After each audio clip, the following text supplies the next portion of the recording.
I became the executive director of ABC, the Association for the Bladder Extrophy Community, about a year and a half after I adopted my daughter Anna from China.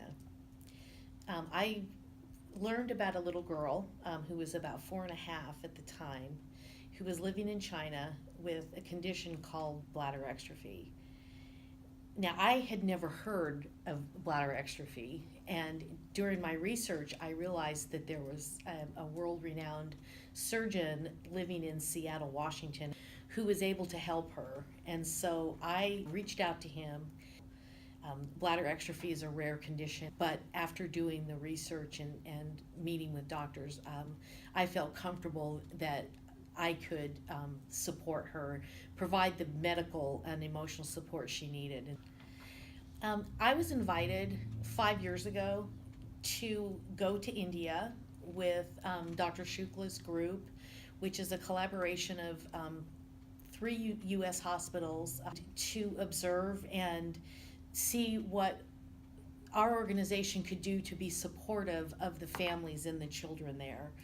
There was a lot of need in developing countries. They don't have the medical care, they don't have the financial needs to provide continence supplies.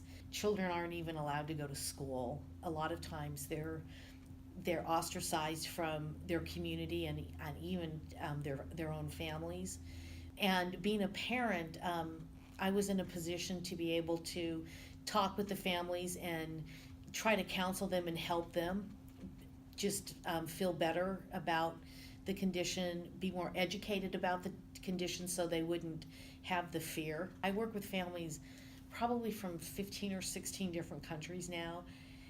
We as parents, we all want the same thing. We all just want our children to be happy and to be healthy, to have a normal life. I think that's what brings me going back year after year, because I know that we're making a difference with those families, one family at a time, to help cope with this condition. ABC's been put in a unique role on a global level.